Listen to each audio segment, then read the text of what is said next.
بسم اللہ والصلاۃ والسلام علی رسول اللہ۔ مشاہدین کرام، ان مبارک لمحات میں انشاءاللہ الرحمن گزشتہ سے پیوستہ درس کو مکمل کرنے کی کوشش کریں گے۔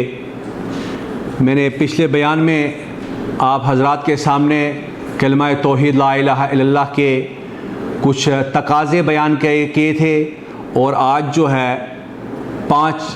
چوتھا تقاضا اس کے بیان کیا جائے گا، چوتھا، پانچواں، چھٹا، ساتواں۔ تو انشاءاللہ العزیز ہم امید کریں گے کہ اس کلمہ توحید کو ہم سمجھنے کی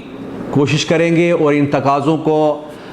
اپنے عمل سے، اپنے کردار سے، اپنے عقیدے سے ثابت کرنے کی کوشش کریں گے۔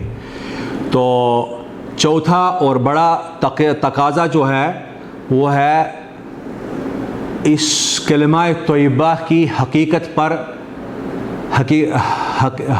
پر سچائی اور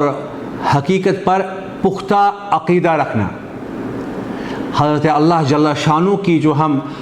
وحدانیت کی گواہی دیتے ہیں اور نبی محترم صلی اللہ علیہ وسلم کی جو رسالت کی گواہی دیتے ہیں، اس کو مینو عن سچ تسلیم کرنا، اپنے اقوال سے، اپنے اعمال سے، اپنے کردار سے، اپنے اخلاق سے اس کو سچ ثابت کرنا۔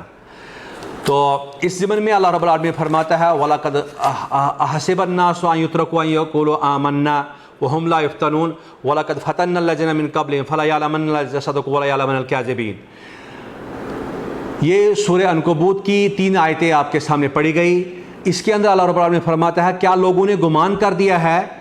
کہ انہوں نے کلمہ توحید کی شہادتین کا اقرار کر دیا اور اس کے بعد جو ان کو آزمایا نہیں جائے گا،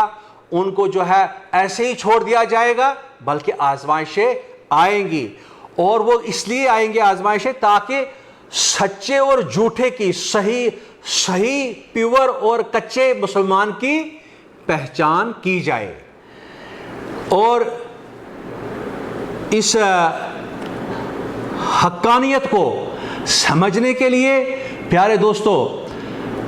صحابہ رضوان اللہ علیہم اجمعین نے اس تقاضے کو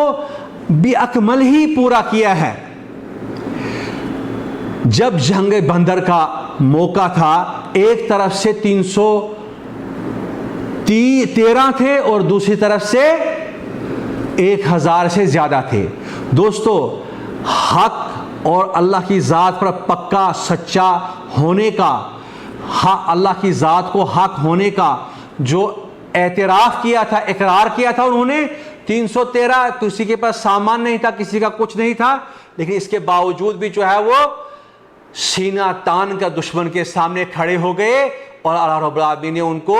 مدد و نصرت فرمائے، 313 غالب ہو گئے، 313 غالب ہو گئے۔ تو لہذا دوستو، یہ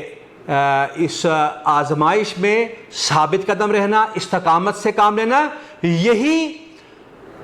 اس کلمہ طیبہ کی سچائی اور حقانیت کی تصدیق کرنا ہے، تقاضے کو پورا کرنا ہے۔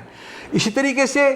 5واں اور چھٹا تقاضا جو ہے دوستو، اس کے 2 نام ہیں، لیکن یہ ایک دوسرے سے ملے ہوئے ہیں، یہ ایک دوسرے کے ساتھ شامل ہیں یہ دونوں تقاضے۔ پہلا تقاضا، 5واں تقاضا ہے اللہ رب العالمین کی ذات کے ساتھ محبت کرنا۔ اللہ رب العالمین نے جو دین مبین پیارے مصطفیٰ صلی اللہ علیہ وآلہ وسلم کی وسیلے سے ہم تک پہنچایا، دوستو اس کے ساتھ محبت کرنا۔ اور چھٹا جو تقاضا ہے کہ ہم اس کلمہ طیبہ کے حدود و قیود کے اندر رہ کر مینو ان اطاعت و فرمانبرداری کا مظاہرہ کریں، اطاعت و فرمانبرداری کا مظاہرہ کریں گے میرے بھائی۔ تو دوستو، پہلے میں آپ سے عرض کروں گا محبت کا معیار کیا ہے، کسوٹی کیا ہے۔ محبت کا دعویٰ اللہ کے ساتھ اور اللہ کے نبی کے ساتھ سارے کر رہے ہیں۔ ذاک طعم الایمان من کان اللہ ورسولہ احب الیہ مما سواہما۔ صحیح حدیث کے اندر آتا ہے ایمان کا ذائقہ اس بندے کو ملے گا، ایمان کا لطف اس بندے کو ملے گا جس کے سینے میں سب سے زیادہ محبت کائنات کے اندر سب سے زیادہ محبت اللہ کے ساتھ ہوگی اور اس کے بعد نبی محترم صلی اللہ علیہ وآلہ وسلم کے ساتھ ہوگی۔ تو پیارے دوستو، کسوٹی جو ہے، محبت کی کسوٹی جو ہے، قُلْ إِن كُنتُمْ تُحِبُّونَ اللَّهَ فَاتَّبِعُونِي يُحْبِبْكُمُ اللَّهُ، کائنات کے انسانوں اگر تم دعویٰ کرتے ہو کہ ہم اللہ کے ساتھ محبت کرتے ہیں، کیا کرتے ہیں بھائی؟ اللہ کے ساتھ محبت کرتے ہیں، تو اللہ رب العالمین فرماتا ہے فَاتَّبِعُونِي، نبی پاک صلی اللہ علیہ وسلم کا قول ذکر ہو رہا ہے کہ تم میری اتباع کرو، نبی پاک صلی اللہ علیہ وسلم کے پیچھے پیچھے چلو، عقائد میں، اعمال میں، عبادات میں، اخلاقیات میں، قول و فعل میں جو ہے تمہارا اسوہ حسنہ، تمہارا آئیڈیل اور ماڈل محمد رسول اللہ صلی اللہ علیہ وآلہ وسلم ہونا چاہیے، اور یہی میری اللہ کے ساتھ محبت کرنا جو ہے وہ یہی ہے۔ تو اس سلسلے میں اللہ کے نبی صلی اللہ علیہ وسلم نے فرمایا لا یؤمن احدکم حتی اکون احب الیہ من ولدہ ووالدہ والناس اجمعین، تب تک کوئی صحیح مسلمان، صحیح مومن نہیں ہو سکتا کہ جب تک کہ میں اس کو، یعنی نبی پاک صلی اللہ علیہ وسلم کی ذات، اس کو اپنے والد سے، اپنے بیٹے سے اور دنیا و ما فیہا سے سب سے زیادہ محبت اللہ رب العالمین کے نبی صلی اللہ علیہ وسلم کے ساتھ ہو۔ اور جو میں نے آپ سے کہا کہ دوسرا جو ہے اس کلمہ، چھٹا تقاضا جو ہے اس کا، کلمہ طیبہ کے نیچے اپنی زندگی گزارنا، کلمہ طیبہ کے نیچے اپنی زندگی گزارنا، خوشی میں، غمی میں، ہر حال میں خوشی کے ساتھ، دل کے اطمینان کے ساتھ نبی محترم صلی اللہ علیہ وآلہ وسلم کے اس دین کو، لائے ہوئے دین پر جو ہے اپنے اوپر نافذ کر دینا، قبول کر لینا اس کو، اس کی اطاعت و فرما برداری کا جذبہ ہونا۔ ایسا نہیں ہونا چاہیے کہ کڑوا کڑوا تھوت میٹھا میٹھا ہپ، کہ جہاں پر ہمیں کوئی تھوڑی سختی محسوس ہو تو وہاں ہم دوسرے راستے پہ نکل جائیں، اور جہاں پر ہمیں تھوڑی آسانی محسوس ہو تو وہ چیز ہم کر جائیں۔ اس کو اطاعت و فرما برداری، اس جو تقاضا ہے لا الہ الا اللہ کی شہادتین کا، تو یہ اس کی تناقض ہے، اس کا تضاد ہو جاتا ہے اس میں۔ اس کی مثال میں آپ سے عرض کروں گا کہ اللہ کے نبی صلی اللہ علیہ وسلم نے معراج کی رات میں ایک مسلمان کے لیے، ایک کلمہ کو مسلمان کے لیے 5 نمازیں لائی تھی، تو یہ 50 نمازیں، لیکن رہ گئی یہ 5 نمازیں۔ اب ایک انسان جو ہے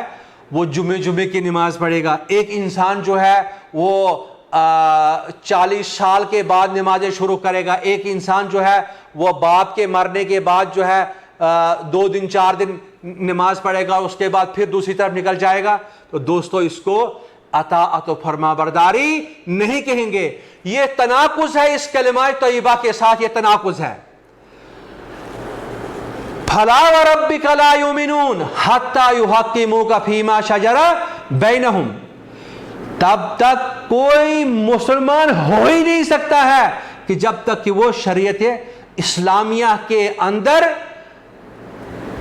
مین و عن اس کو تسلیم نہیں کرتا ہے، اس پر عمل درآمد نہیں کرتا ہے، نبی پاک صلی اللہ علیہ وسلم کے فیصلے کو خوشی سے تسلیم نہیں کرتا ہے، تب تک کوئی مسلمان ہو ہی نہیں سکتا ہے، چاہے وہ اس کے معاملات ہوں گھر کے اندر دوسرے لوگوں کے ساتھ، چاہے وہ عقیدے کا مسئلہ ہو، چاہے وہ عبادات کا مسئلہ ہو، ہر مسئلے میں حرف آخری فیصلہ محمد رسول اللہ صلی اللہ علیہ وسلم نے جو شریعت، اسلام، دین، عبادات، طریقہ کار، سنت مطہرہ کے اندر بیان کیا، اس کو ہم نے مین و عن تسلیم کرنا ہے۔ اسی لیے فرمایا گیا، عبادات کے اندر فرمایا گیا صلو کما رأیتمونی اصلی، فرمایا گیا حج کے متعلق خذوا عنی مناسککم، کیونکہ میرے بھائیوں عبادت کی درستگی کے لیے، اللہ کو راضی کرنے کے لیے، آخرت میں کامیابی حاصل کرنے کے لیے 3 شرطیں ہیں۔ پہلی شرط ہے عقیدے کی درستگی، دوسری شرط ہے عبادت کی درستگی، تیسری شرط ہے عمل کی درستگی، اور عمل کی درستگی تب ہوگی، عمل ہمارا صحیح قابل قبول اللہ رب العالمین کے پاس تب ہوگا جب ہمیں اخلاص بھی ہوگا اور پیارے مصطفیٰ صلی اللہ علیہ وسلم کی سنت بھی اس کے اندر شامل حال نہیں ہوگی۔ تو اسی کے ساتھ جو ہے ہم اللہ رب العالمین سے دعا کریں گے، رب العالمین مجھے اور آپ کو جو ہم نے سنایا اس پر عمل کرنے کی توفیق عطا فرمائے، ان تقاضوں کو پوری طریقے سے سمجھنے کی اور عمل کرنے کی توفیق عطا فرمائے۔ والسلام علیکم ورحمۃ اللہ وبرکاتہ۔ جزیتم خیرا۔